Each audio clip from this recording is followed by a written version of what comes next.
Hello, everybody. It's me, Sarah, your Christian forgiveness coach, and you are listening to Forgive Everyone for Everything Every Day Right Away, episode number 40, Forgiveness on Purpose.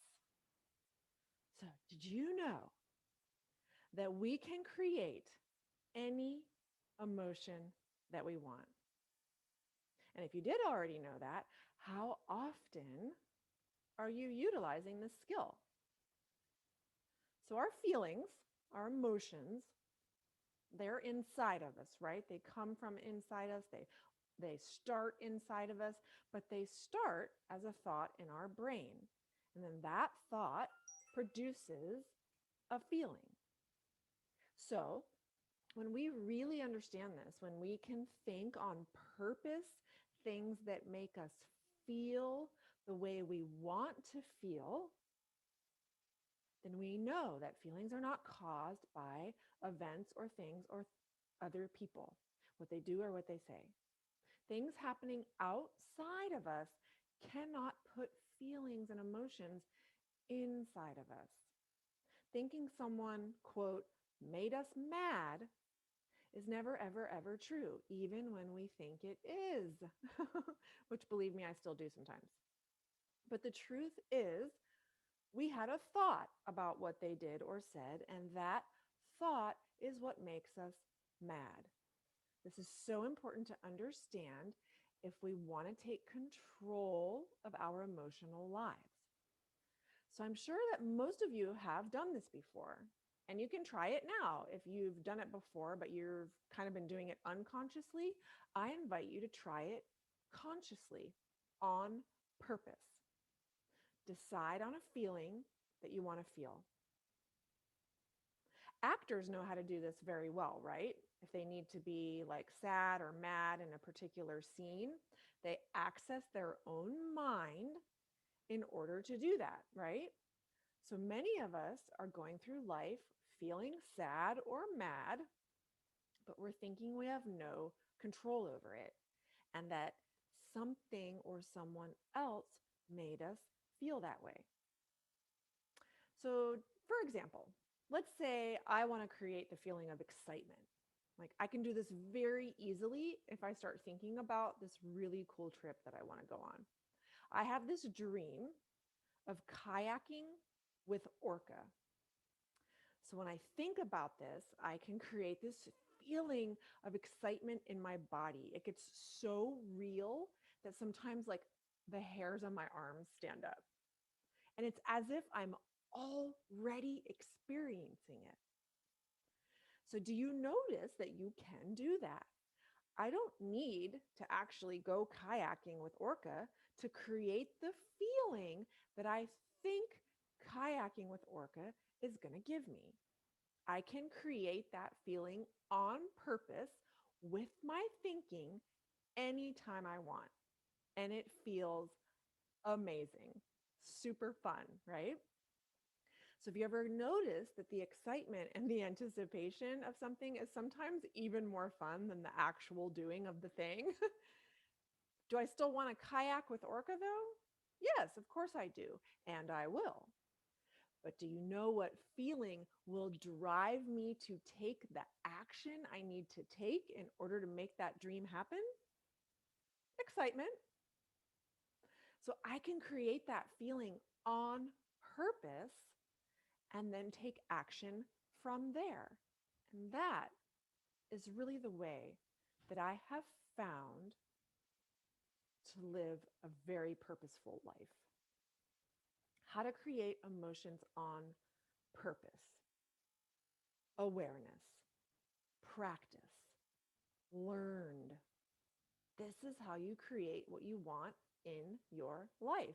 And in order to do this, you have to be willing to experience all of them, even the ones that don't feel so good, like courage, discomfort, focus. Anybody else have a hard time focusing?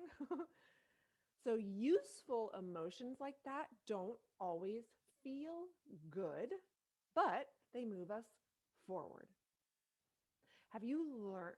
So, you have to learn like to process them first before you can create them on purpose. Like, you have to be willing to feel them, willing to move forward. And we have to be willing to do that before we ever even get to the goal we're trying to achieve. So I personally like feeling sad. You know why? Because it's one of those human emotions that is part of life. Without it, there would be no opposite. Feeling sad is normal. Feeling disappointment and frustration and hurt is normal. So instead of asking, like, what's wrong when I feel that way, as if it's wrong to feel that way, because it's not, instead, I've learned a new way to ask. Instead, I ask, okay, what happened? And just notice how different that question feels.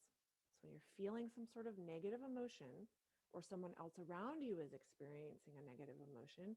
Your friend is crying. It's so automatic. We're like, oh, what's wrong? What's wrong?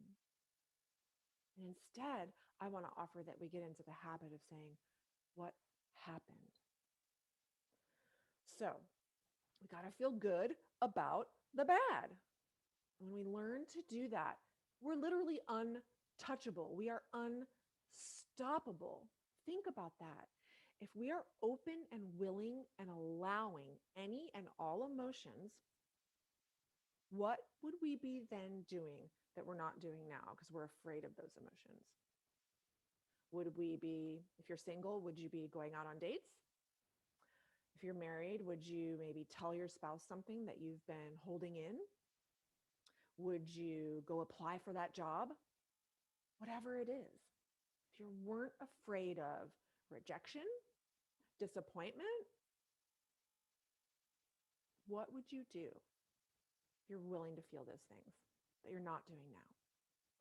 And then I also want to offer this example of how we create our emotions with our thinking. Like, think again, going back to actors, think about that actor that you know that's been like in a ton of movies or shows, and they've played a lot of different characters. And if you're anything like me, when you watch entertainment, you get very invested in the characters. So now think about a role that actor played that and you hated them. They were like a total villain in that role. And then think about a role that they played where you loved them. Maybe they were the hero in that role.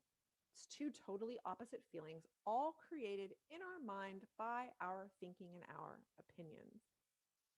So the point being, we can do this in real life. It works in real life. So if you are struggling with forgiving someone, you may be focused on the thinking that causes you to hate them. What thoughts could you access and be thinking that create the feelings of love, acceptance, that make it easier to forgive? Give your brain that job on purpose, and I promise you, it will come up with the answers. Until next time, bye.